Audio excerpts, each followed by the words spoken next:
तो hey guys, जब से म्यूज इंडिया ने टोक्यो रिवेंजर के सीजन 1 को हिंदी में डब किया है उसके बाद से ही सब लोग परेशान हो रहे हैं कि भाई इसका सीजन 2 हिंदी डब में कब आएगा। क्योंकि मैं समझ सकता हूँ ये एनिमे बहुत कमाल का है, मैंने इसके तीनों ही सीजन देखे हुए हैं और मैं खुद इसके सीजन 4 का वेट कर रहा हूँ। बट पहले ये एनिमे उतना पॉपुलर नहीं था। जब से म्यूज इंडिया ने इसको हिंदी डब करके यूट्यूब पर स्ट्रीम किया है उसके बाद इसकी पॉपुलैरिटी दिन ब दिन बढ़ती ही जा रही है। बट लगभग 1 साल हो गया है तब से म्यूज इंडिया ने हमें कोई भी अपडेट नहीं दिया है कि टोक्यो रिवेंजर का सीजन 2 हिंदी डब में कब आएगा। तो टेंशन लेने की कोई जरूरत नहीं है। आज के वीडियो में आपको सब कुछ बताने वाला हूँ कि टोक्यो रिवेंजर का सीजन 2 हिंदी डब में कब आएगा और ये कौन से प्लेटफॉर्म पर दिखाया जाएगा। तो अगर आपको ऐसा ही एनिमे कंटेंट पसंद है तो प्लीज चैनल को सब्सक्राइब जरूर कर देना। तो चलो वीडियो को शुरू करते हैं। तो देखो, म्यूज कम्युनिकेशन के पास सिर्फ टोक्यो रिवेंजर के सीजन 1 के ही राइट्स थे जिसको उन्होंने हिंदी डब करके यूट्यूब पर स्ट्रीम किया था। बट बाकी सीजन के राइट्स अभी उनके पास नहीं है। तो क्या इसका मतलब ये है कि बाकी के सीजन नहीं आएंगे? तो ऐसा बिल्कुल नहीं है। इंडिया में डिज्नी प्लस हॉटस्टार के पास काफी पहले से ही टोक्यो रिवेंजर के सीजन 2 और सीजन 3 के राइट्स है। बट क्योंकि अब वो प्लेटफॉर्म बन चुका है जियो प्लस हॉटस्टार, यानी कि उनका मर्जर हो गया था, जिसकी वजह से अब वो एक कोलैब कंपनी है जिसका नाम है जियो प्लस हॉटस्टार। और टोक्यो रिवेंजर के सीजन 2 और सीजन 3 के राइट्स जियो प्लस हॉटस्टार के पास ही है। बट टेंशन लेने की कोई भी जरूरत नहीं है। जियो प्लस हॉटस्टार ने म्यूज कम्युनिकेशन के साथ पार्टनरशिप की हुई है और इसी वजह से आप लोग जियो प्लस हॉटस्टार पर म्यूज के सारे एनिमेस को देख सकते हो। और वहाँ पर काफी सारे हिंदी डब एनिमे भी अवेलेबल है जो कि म्यूज इंडिया ने ही डब किए हैं। तो इसका मतलब ये है कि म्यूज इंडिया टोक्यो रिवेंजर के सीजन 2 को हिंदी में डब कर सकता है जियो प्लस हॉटस्टार के लिए, क्योंकि पास्ट में भी म्यूज इंडिया ने ऐसा किया हुआ है। उसने जियो सिनेमा के लिए डीमन स्लेयर के सीजन 1 को हिंदी में डब किया था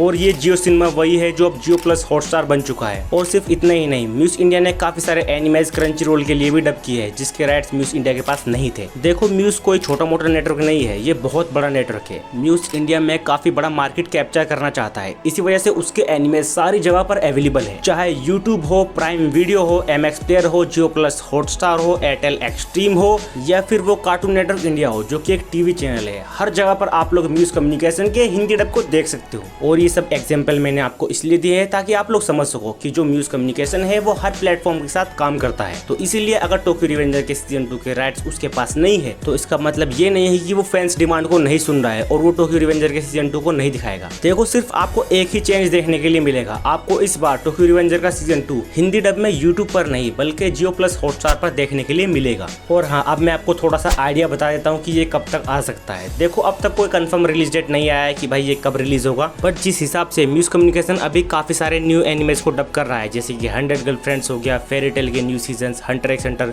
एंड इसके अलावा काफी सारे ऐसे अंडररेटेड एनिमेज है जो कि म्यूज इंडिया पर यूट्यूब पर फ्री में आने वाले हैं। तो इन सबको देखते हुए भाई अभी तो आना बहुत ज्यादा मुश्किल है, क्योंकि म्यूज कम्युनिकेशन अभी अपने काफी सारे प्रोजेक्ट में बिजी है। तो पॉसिबिलिटी ये है कि दिसंबर के लास्ट तक या फिर भाई जनवरी 2026 में ही इसके आने के चांसेस काफी ज्यादा है। बट टेंशन लेने की कोई भी जरूरत नहीं है। जैसे मेरे को और भी कुछ कमाल के अपडेट्स मिलेंगे टोक्यो रिवेंजर के सीजन 2 के बारे में, वो मैं आपको वीडियो बनाकर बता दूंगा। तो हाँ गाइस, आज का वीडियो बस इतना था। तो thanks for watching this video. Channel पर आने के लिए शुक्रिया।